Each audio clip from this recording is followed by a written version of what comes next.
കടുത്ത സാമ്പത്തിക പ്രതിസന്ധിയിൽ വലഞ്ഞ് സംസ്ഥാന സ്പോർട്സ് കൗൺസിലും ജീവനക്കാർക്ക് ശമ്പളവും പെൻഷനും മുടങ്ങിയിട്ട് 2 മാസമായി. കൗൺസിൽ ഭരണസമിതിയുടെ കെടുകാര്യസ്ഥതയും ബജറ്റ് വിഹിതത്തിൽ വർധനയുണ്ടാകാത്തതുമാണ് പ്രതിസന്ധിയുടെ കാരണം. അരുണാചലിൽ നിന്ന് സന്തോഷ് ട്രോഫി കേരള ടീമിന്റെ പരിശീലകൻ സദീവൻ ബാലന്റെ സങ്കട പോസ്റ്റ് വന്നിട്ട് 4 ദിവസമായി. 2 മാസത്തെ പെൻഷൻ മുടങ്ങിയതിന്റെ നിരാശയിലിട്ട ഫേസ്ബുക്ക് പോസ്റ്റ് ചർച്ചയായെങ്കിലും പണം മാത്രം കിട്ടിയിട്ടില്ല. പെൻഷൻകാർക്ക് മാത്രമല്ല, സ്ഥിരം ജീവനക്കാർക്കും താൽക്കാലിക പരിശീലകർക്കും ഹോസ്റ്റൽ, സ്റ്റേഡിയം, കരാർ ജീവനക്കാർക്കടക്കം ആർക്കും ഇക്കൊല്ലം ഇതുവരെ ശമ്പളം ലഭിച്ചിട്ടില്ല. നോൺ പ്ലാൻ ഫണ്ട് വഴിയാണ് ശമ്പളവും പെൻഷനും നൽകുന്നത്. ഇതിനായി കഴിഞ്ഞ 3 വർഷമായി ബജറ്റിൽ വകയിരുത്തുന്നത് 16.45 കോടി രൂപ. 5.75 കോടി രൂപ പെൻഷനും 10.6 കോടി രൂപ ശമ്പളവും നൽകാൻ ചെലവാകും. എന്നാൽ ഈ തുക 10 മാസത്തേക്ക് മാത്രമാണ് തികയുക. ജനുവരി, ഫെബ്രുവരി മാസത്തെ ശമ്പളത്തിനായി അധിക ബജറ്റ് വിഹിതത്തിന് അപേക്ഷിച്ച് ഫണ്ട് കണ്ടെത്താറാണ് പതിവ്. പ്ലാൻ, നോൺ പ്ലാൻ ഫണ്ടിലെ തുക കൃത്യമായി വേർതിരിച്ച് അക്കൗണ്ടുകളിലേക്ക് മാറ്റാത്തതിനാൽ ജനുവരിയിലെ ശമ്പളം മുടങ്ങി. കൗൺസിൽ ഉദ്യോഗസ്ഥരുടെ വീഴ്ച ചൂണ്ടിക്കാട്ടി ശമ്പളത്തുക നൽകാൻ ധനകാര്യ വകുപ്പും തയ്യാറായില്ല.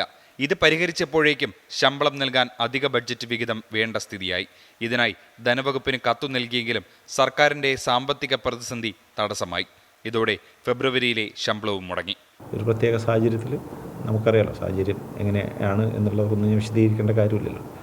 സംസ്ഥാന ഗവൺമെൻറ് വെയിറ്റ് ചെയ്തുകൊണ്ടിരിക്കുകയാണ്.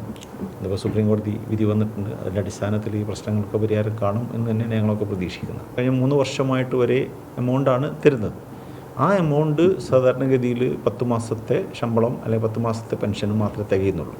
സ്വാഭാവികമായിട്ടും 2 മാസത്തെ ഷോർട്ടേജ് അവിടെ വരുന്നുണ്ട്.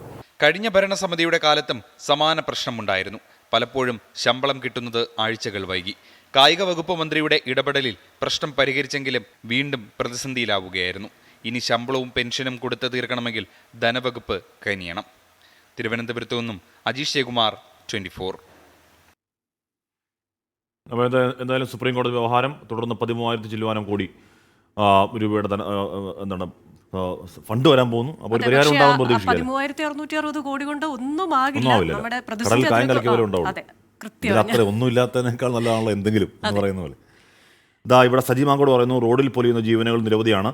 അതിൽ അശ്രദ്ധയാണ് അധികവും അപകടം വിളിച്ചു വരുത്തുന്നത്. നല്ല റോഡ് കൂടിയാണെങ്കിൽ പറയണ്ട, പിന്നെ പറക്കുകയാണ് ചിലരൊക്കെ എന്നൊക്കെ പറയണം. ശരിയാണ്, അവിടെ ഒരു പരിധിവരെ ശരിയാണ്.